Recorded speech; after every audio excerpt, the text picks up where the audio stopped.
Something that every electric vehicle owner wants to do is drive their car until it dies, to A, just see what happens, and B, to see how far the car actually goes. From what I've seen on all the testings of the new Model 3s, almost all the new Model 3s at this point hit their like EPA range, 70 miles per hour on the highway, except the Model 3 Performance. Now, I ran a test like this about 10 or 11 months ago now, pretty much when the car was brand new. It was around the same temp as it is now. I got 235 miles, barring 2% left, and if there really was a buffer at the bottom. So today I'm gonna be rerunning the test. You may be able to see what's out right here, but this time I'm running it until it dies. We are trying to top balance here, 99%. If you're curious, that reads 290 miles, which if you watch my degradation test video, you'll know that I actually came out with about 6% degradation according to the battery test. This is a lot less than 6%, considering that, well, when this car first came out, I think the EPA rating was 303. Now the EPA rating, I think, is 297. And yeah, like I said, I'm gonna run it till it dies. And it's gonna be a loop style test. So if there's any wind one way, which there's not really any wind today, or if there's elevation change when we turn around and come back, we should be able to make up for that. Yeah. So this will be what's coming to our rescue. All right, we just finished charging. Funny enough, it actually was just sitting at 30 minutes remaining at 99%, and then I realized I had Sentry mode on. So once I turned that off, it popped up to the top. For anyone curious, 293 miles with an odometer reading of 13,981.25.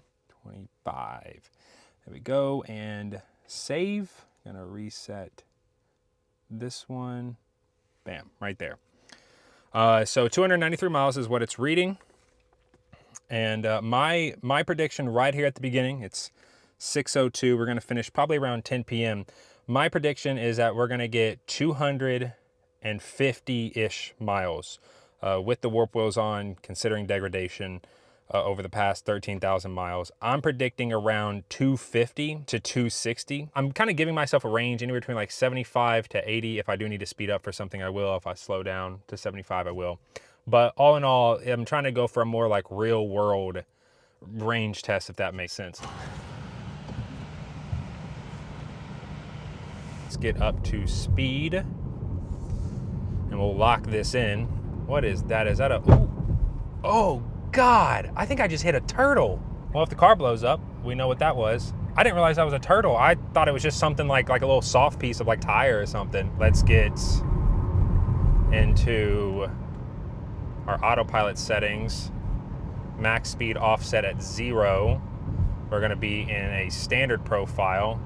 Engage. It's predicting that we're gonna get there with 49%. We got to turn around and come back. I think this is trying to take us destination it has where I told it to go, but in reality, I just told it to go to the on-ramp so I could turn around. As for wind, west-southwest, 5 miles per hour, we are going south, so gonna get a little bit of side. Oh, look at that. That's not good. Dude, completely destroyed that barrier. Mile 25, averaging 310 watt hours per mile. Made a little oopsie because we're on FSD and not like normal autopilot. I do have it on hurry, I did have it on standard, and the car just like would slow way down. I'm talking like sub 70. It did that once and I was like, okay, nope, not doing this. Went ahead and put it in hurry. So on hurry, it is, it does seem to be keeping up its pace. So yeah, 81, which is actually GPS 80. We have a GPS right up here. That's 80. Well, so it's 80 there, but well, hang on, 80, 79. There we go, yeah. So 81 is GPS 80. For my other settings, right here, there we go. We are in insane mode, which does keep the battery a little bit warmer. Right now with the temp outside, it's about 76. It actually feels a little bit warmer than that, and I think it is a little bit warmer than that. My phone reads 81. Yeah, 81 is my phone reads. Plus we used insane last time we did this range test, so we're just gonna keep it back on there. The car keeps yelling at me to look at the road. You know what I have found to be interesting is that the car gets upset when you look to the right at the screen. Because I have a phone to my left, my eyes can be literally locked right here and the car doesn't say a word, does not say a single thing to me. Like, I can sit here just literally on my phone, not that I do, but I can sit here on my phone and the car will not yell at me. So we actually have these phone mounts coming out. By the time y'all see this, we may actually have these in stock. It's gonna be the end of July. You can see here it's MagSafe, slap it on, really nice. Yeah, like I said, these will be available toward the end of the month. However, right now you can use code PRIME25 to get 25% off everything at Test Stuff. All weather flow mats for the Model 3, Model Y, organizers, screen protectors. Some of the stuff is on back order, but it's shipping toward the end of the month. PRIME25, you have till the end of the weekend. Also, the Fantech X9 Apex, I did an entire video about this like a month and a half ago, is on sale right now on Amazon for Prime Day. The normal price is like $110. The Prime Day sale has it marked down by like 30%, so it's $75. And then you can use code JEX9APEX for like an additional 12% off. So in total, like 45% off. It's sub $70. I think it's like 65, 66 bucks. A fantastic like little thing to just keep in your car. It's a great tire inflator, doubles as a battery bank, a flashlight. Like I said, I made a whole video about it. I'll have that link down below as well. You got like 12 hours left on that before the Prime Day sale is up. This drive has really reminded me of, I don't know if it'll focus.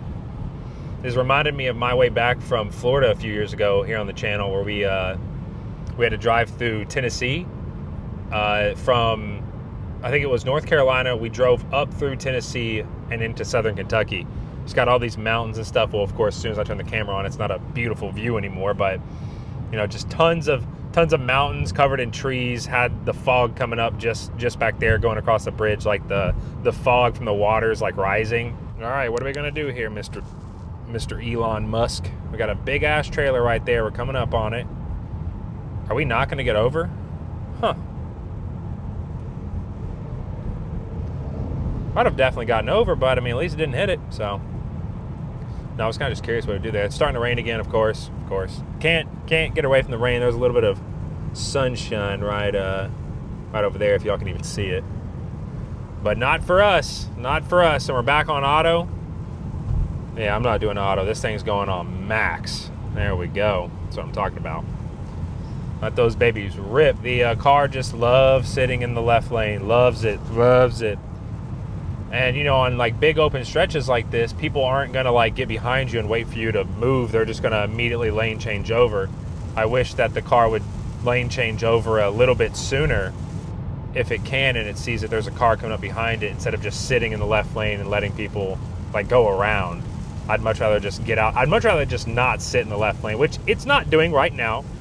Granted, it is not doing it, which I'm happy about.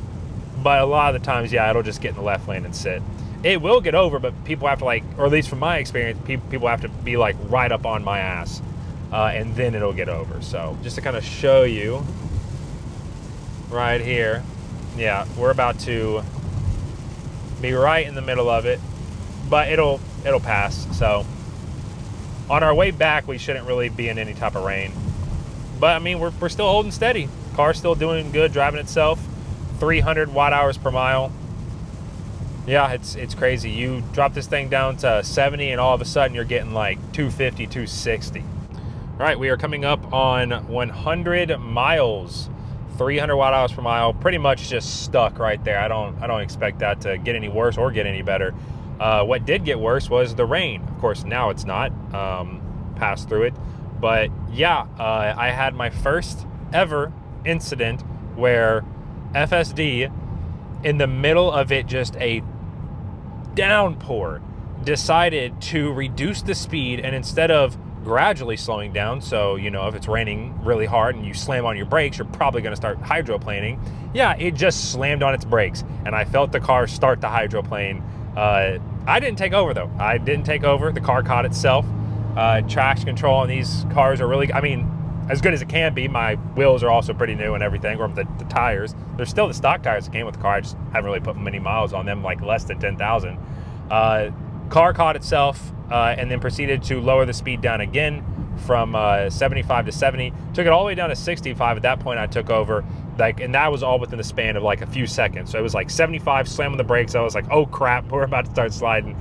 It caught itself and then immediately down to 70, and then a few seconds later 65. The second I saw that, I went ahead, I took over, and I started manually driving. But yeah, we're back up to 81. But yeah, just crossed the 100 mile mark, and it looks like we are going to hit our turnaround point at about 50%. So I'm still holding out for 250 miles, though it's looking like it's going to be more so 240, 245. This is going to be crazy if it lines right up with my last test, because that means that the aero wheels are more than likely, because it's around the same temp, we're doing the same speed. We are going a different way. Instead of going west, we're going south, but we're still doing a loop, and wind isn't anything crazy. So if this ends up being around the same thing as the last range test, then you know that 6% degradation that Tesla claims, though it's or 6% degradation in the battery health test check that they have, it's less than 6%. If you're at 100%, you tap the battery icon, what the car displays. Oh, it looks like we got a left lane ends. Let's see how it handles this. That means that the aero wheels looks like they're making up for, or the aero covers looks like they're making up for this. All right, car, you got to speed up here. What are you doing, bud? I'm about to take over. It looks like this guy behind us was nice enough to slow down a little bit. Yeah, this is coming off, oh, starting to sprinkle again. This is coming off of me doing the Cybertruck FSD video, and if you saw that, man, whoo!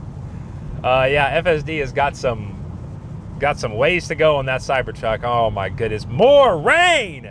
Well, just had another absolutely torrential downfall to the point to where I had to take over. So went a little under 80 for like 3 or 4 minutes, but mainly just because Autopilot couldn't do it. Here's what we're currently at. We're coming up on 121 miles. This is our exit coming up in 1 minute, or 0.7 miles. 121 miles so far, 36 watt hours per mile, or no, sorry, kilowatt hours. My bad. 298.9 watt hours per mile. We're coming up now. Police, gonna mute that up. The car is gonna want to try to go right though, but we are going to take over. I'm gonna set this out, and we are going to go left. And then I gotta come back in here and re-put in our destination. All right, we're gonna get these turned back to auto. Get this trip ended. All right, here we go. Let's be nice and slow on the pedal.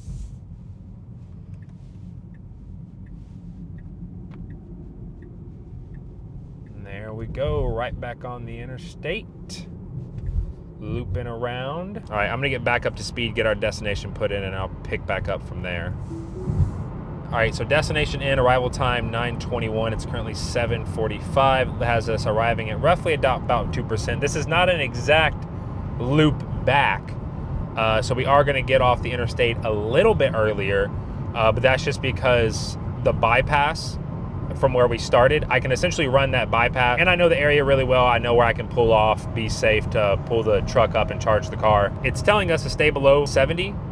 To reach with above 5%, but if we don't, it looks like it has us arriving with 2%. And there's the numbers so far, just in case you're curious. So right now it's looking like 125 miles plus 110 miles, or be at about 235 miles at 2%. So lining up with literally exactly what the previous range test was, when this car pretty much had 0 degradation, and the aero covers being off, or the aero inserts being off. So this will be pretty interesting. We got some cars stopped on the side of the road here. I wonder what that's for. Oh God, yo, they tipped. Like they were completely upside down. Now, this is what I'm talking about. 0% arrival estimated, and some nice views. No more rain. Get those little sprinkles off. No more rain. Sun starting to peek through the clouds. It's a nice, relaxing drive all the way back home. 1 hour and 8 minutes. 77 miles. We've currently done 158, so still lining up to do about 235. There's a car behind me. They have a Bidoof in their windshield, but the big thing is that they have one of those big lamb toys, like dog toys. Does anyone else own golden retrievers? And they're absolutely obsessed with those lambs. I don't know if it's just me. I think they're called lamb chops. They, you know, you can get them in like the huge ones, you can get tiny ones, you can get really, really miniature ones. But yeah, they just got one in the back of their windshield. Our small golden, Levi, he'd be going crazy if he saw that thing. Inside of their chest. Why are you eating his ass? What's wrong with you? Yeah, you've been caught red-handed. Eating ass again. Big dog, aged army of God. Thank you so much for the 2 months. Appreciate you, gentlemen. Yeah, I'd be ashamed too.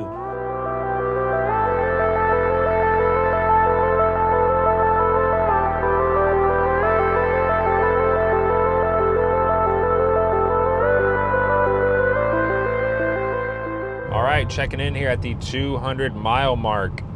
300 watt hours per mile, same thing, 60.1 kilowatt hours pulled out of the pack. And if I'm not mistaken, I think that the number they show here does not account for heat loss and everything. So, well, 1% arrival, still predicted 34 minutes, 35 miles. Like I said, 235. That's looking exactly like the last range test. But no rain so far, just saw a ton of Buc-ee signs leading into the Buc-ee's that they put in Richmond. It's probably about to kick me off Autopilot. It's so weird. Why are you yelling at me for looking at the screen like I'm trying to do something on the screen? Do you want me to turn off full self-driving and then risk like not having an assistant helping me out when I'm like making quick glances down to change something? I don't know, it's super annoying. Oh, also tire pressure, just because I haven't shown that. I've been sticking around 45. My back left wheel, I did not fully inflate that up, so that's been like 1 PSI lower this entire trip. But hanging around 45, 42 cold, warmed up here, got up to 45, so we just got the, hey, you're getting a little too far from any chargers. What are you gonna do? Message. So we can either hit show chargers. Well, you know what? I'll show chargers, see what it says, and then ignore. Surprised this hasn't went into dark mode yet. Display. Yeah, I have it set to auto. I assume it'll go into dark mode literally any minute now. All right, here we go. We're coming up on our exit here. In exactly 1.4 miles, we're at 3%, which is indicated 9 miles. All right. And we got, just got the pop-up, plan your next charge. All known charging locations will be out of range. Shut up, car. And here we are, 230.3 miles, 298.2 watt hours per mile.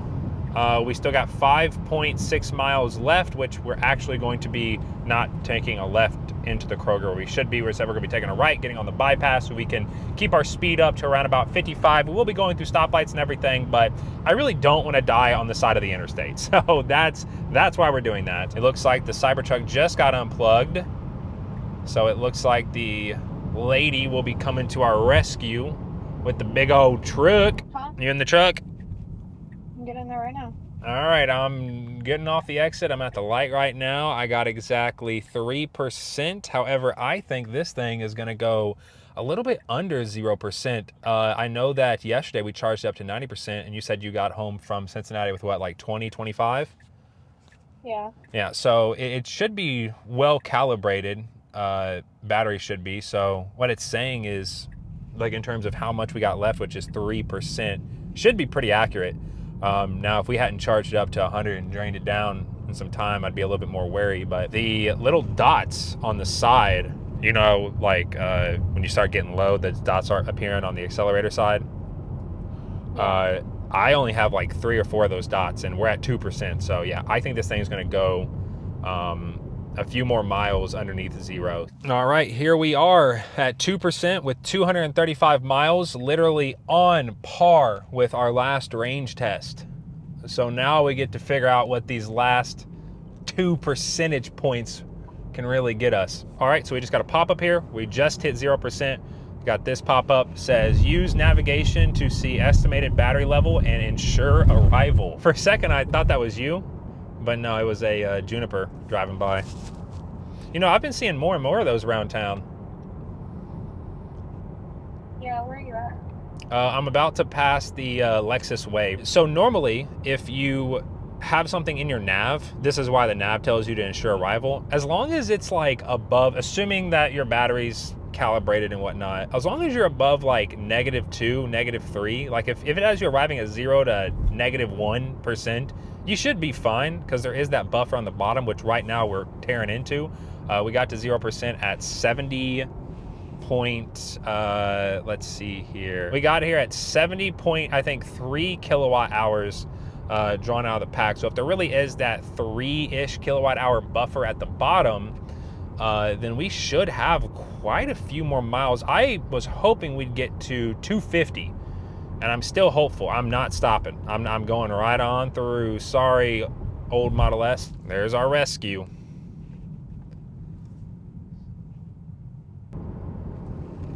It's a nice ash you got there. All right, little update here. It actually looks like that it's disconnected my phone. Like my phone will not reconnect. I was just on a call and it just completely disconnected. So our efficiency is getting better, of course, just because we're doing 55 now instead of 70. Dots are starting to creep in a lot harder here. The accelerator is pure mush. We just turned around. We are at 254 miles at 73.8. So we are 3.5 kilowatt hours below 0. Still rocking. Dots are coming in. I know y'all can't see, but my foot is on the floor. We're at 257.6 miles, 74.6 kilowatt hours out of the pack. I can't remember, were we at 71.3 or was it 70.3? I think it was 70.3 at 0, meaning we're at 4, either 3 or 4 kilowatt hours. I think we're at 4 now. What if I just keep on driving? What happens, huh? I mean, I can still speed up. My foot's on the floor. Are we just coasting now?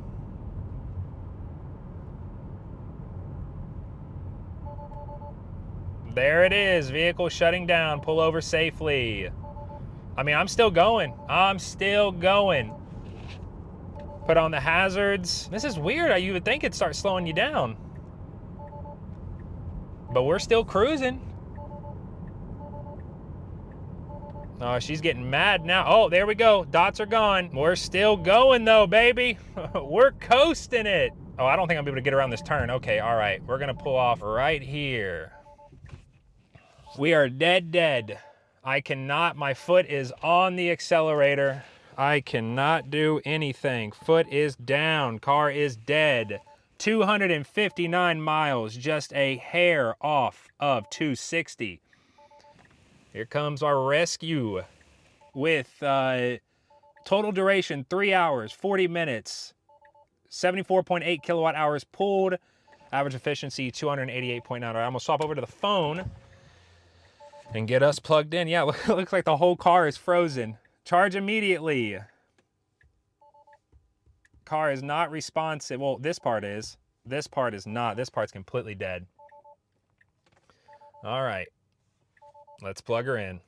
Electrical system is unable to support all features. Switching off features. Insufficient charge. Sentry mode unavailable. Horn still works. But let's see here. I mean, it seems like everything is still working. I'm going to leave the door cracked right here. We're going to get the charge port open. Here we go.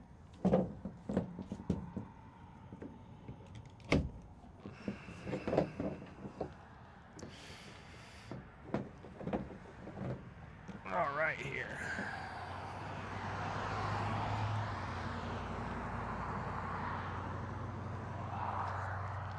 Perfect. Plugged in. Hand this here.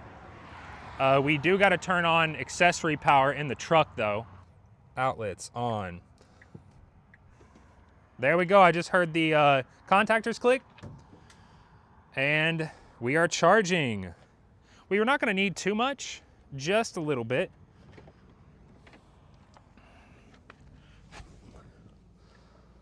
Charging stopped. Battery level low. Charge now. Start charging.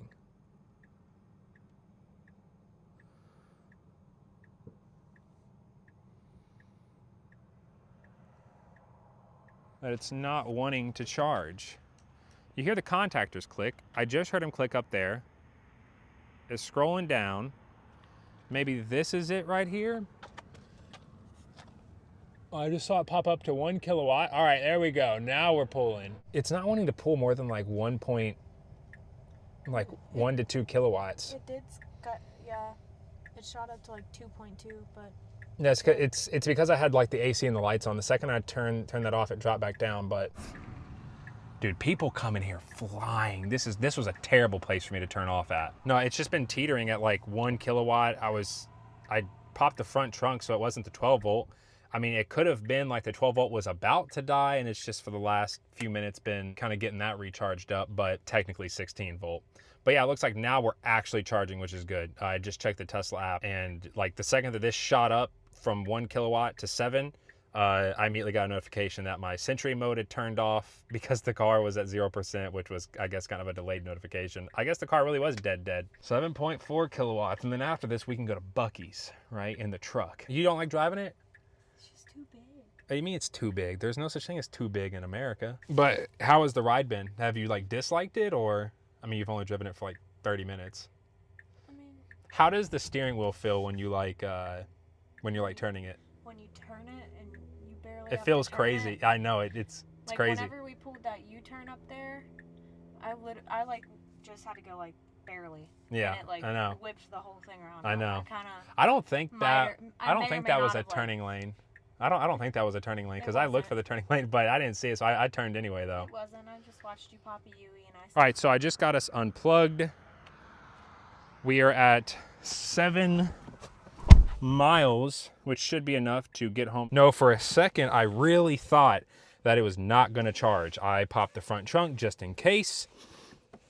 And I thought I was gonna have to like jump the low voltage battery or something, which I've never done in one of these Teslas, or at least not the 16 volt. I've never jumped the 16 volt. I see here we can back up.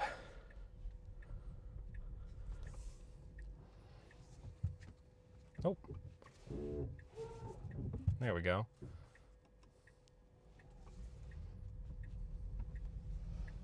Pulling off here, and away we go. We got some dots, made it home. As you can see, battery too low. It instantly dropped to 0 miles, instantly. Like we had 7 miles. This was like not even a 3-mile drive. It dropped from 7 down to 2 and then 1, and then like literally 5 seconds later, 0. So got to get you one of those things too, one of the wall things in case you're, because I think having a wall connector at the front makes the most sense just in case you want to charge something outside. But it still reaches here, but you don't want the wire on the ground, so you got to get one of those little hooks. But yeah, let me know your all's thoughts on this range test, if there's something that you think I should do differently for future range tests. Like I said, more real world is kind of what I'm going for. Other people already do 70-mile-per-hour range tests here on YouTube.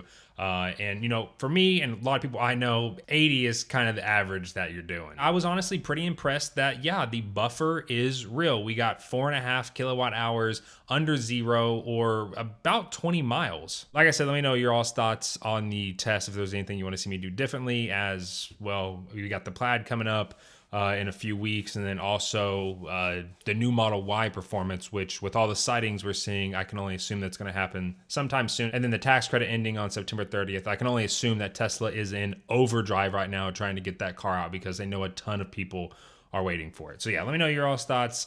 Thank you all so much for watching. If you are new around here and you want to see more Tesla related stuff in your YouTube feed, then feel free to subscribe, and I will see you all in the next one.